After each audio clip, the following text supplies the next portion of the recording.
सच है भगत जी मैंने अभी आपकी एक ऑडियो सुनी थी बहन के साथ में कि आप बता रहे थे उनको कि मैनेजमेंट वालों ने कैसे कैसे गलत काम किए हैं सतलोक आश्रम मैनेजमेंट वालों ने बरवाला में। तो गुरुजी ने 10-10 लाख की चोरियां पकड़ी हैं, ऐसे आप बता रहे थे बहन को।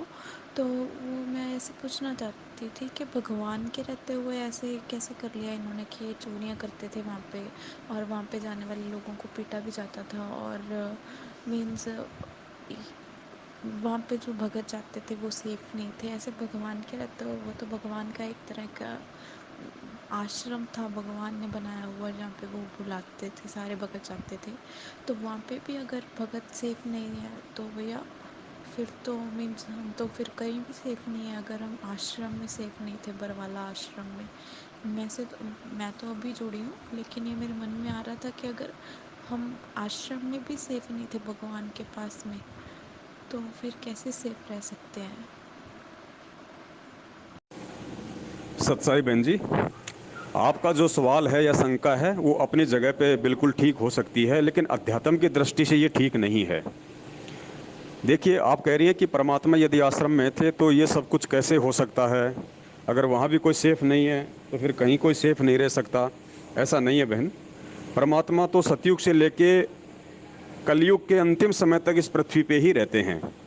इस पृथ्वी का एक सेकंड, एक पल भी उस परमात्मा की उपस्थिति के बिना खाली नहीं है।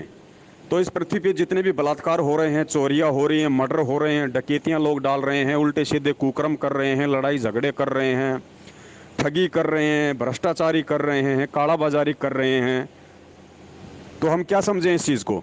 इस चीज़ को केवल अध्यात्म से समझा जाएगा बहन। इतने वर्ष हो गए हमें पूज्य गुरुदेव के सत्संग सुनते हुए, अब हमने अपनी छोटी बुद्धि का परिचय बिल्कुल भी नहीं देना है।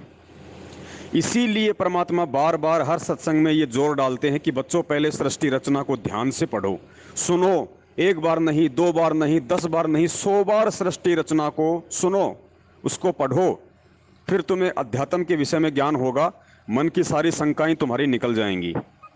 तो बहन, सृष्टि रचना में जब हम जाएंगे तो परमेश्वर ने हमें बताया कि जब प्रथम सतयुग में परमात्मा अपने पुत्र जोगजित का रूप बना के 21वें ब्रह्मांड के सबसे ऊपरी छोर पे, जहाँ पे ये काल रहता है, तपतशिला पे परमात्मा उसको मिले।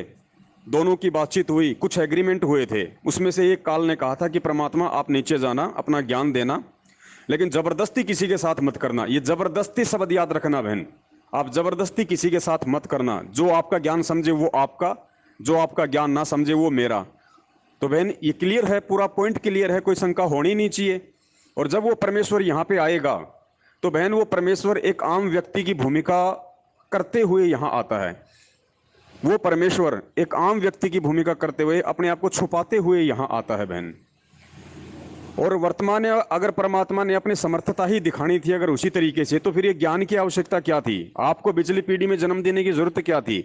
आपको पढ़ाई लिखाई करवाने की जरूरत क्या थी। आपको मानव शरीर देके ये विशेष बुद्धि, जो आप सोच सकते हैं, आप जिस समझ सकते हैं, फिर ये क्या जरूरत थी। हमें भी परमात्मा पशु की तरह बना देता अगर बुद्धि से काम नहीं लेना होता। अगर हमें परमेश्वर के वचनों के संकेतों को नहीं समझना होता इस अध्यात्म में, तो परमात्मा 84 लाख की तरह हमारे को भी ऐसा मोटा सिर दे देते, मोटी बुद्धि दे देते। तो ये सारी चीजें हमने आज उनके सत्संगों को आधार बना के, उनके सृष्टि रचना को आधार बना के समझनी है। परमात्मा तो सदा यहाँ रहता है। परमात्मा तो सतलोक में भी था। अगर आपको लगता है कि यहाँ सदा नहीं रहता, तो सतलोक में तो परमात्मा सदा है। फिर काल को ये इच्छा कहां से होगी कि मैं तप करूं। क्या क्या परमात्मा को नहीं पता था उस समय। लेकिन बहन, ये परमात्मा का विधान है। परमेश्वर ने हर आत्मा को स्वतंत्र रखा हुआ है, और फिर परमात्मा ने यह भी विधान बना दिया कि उस स्वतंत्रता का यदि कोई नाजायज फायदा उठाएगा तो फिर उसको सजा भी मिलती है उसकी। और यह जरूरी नहीं कि तुरंत कर्म करते तुरंत सजा मिल जाएगी, ऐसा नहीं है। आज जो गलत कर रहा है या जो गलत चल रहा है, जो परमेश्वर के ज्ञान के विरुद्ध चल रहा है, वो ये ना समझे कि मेरे तो बल्ले बल्ले हो रही हैं, कोई दिक्कत नहीं। बहन जी, ये बल्ले बल्ले तब तक हो रही है जब तक उसकी बैटरी चार्ज है, जब तक उसके उसके पिछले पुण्य, उसके संस्कार काम कर रहे हैं। आज भी सतलोक आश्रम मैनेजमेंट हरियाणा के पीछे लगे हुए बहुत सारे भगत यही सोच रहे हैं कि भाई ये जो पवन कह रहा है, ऐसा तो कुछ भी नहीं है। हम तो मैनेजमेंट के साथ में हैं और हम तो सारे काम कर रहे हैं जैसा ये लोग हमें आदेश देते हैं, फिर भी हमारे तो कोई नुकसान नहीं, कोई दिक्कत नहीं। हमारे तो बीमारियां भी ठीक हो रही, हमारे घर में बरकत है, कोई दिक्कत नहीं। अरे तो भाई, आप उन लोगों को भी देखिए जो लोग उसी मैनेजमेंट के आदेशों पे चल रहे हैं और उनके घर में अकाल मौतें हो रही हैं, दुर्गतियां हो रही हैं, कहर टूट रहे हैं। अंतर को समझिए ज्ञान आधार से।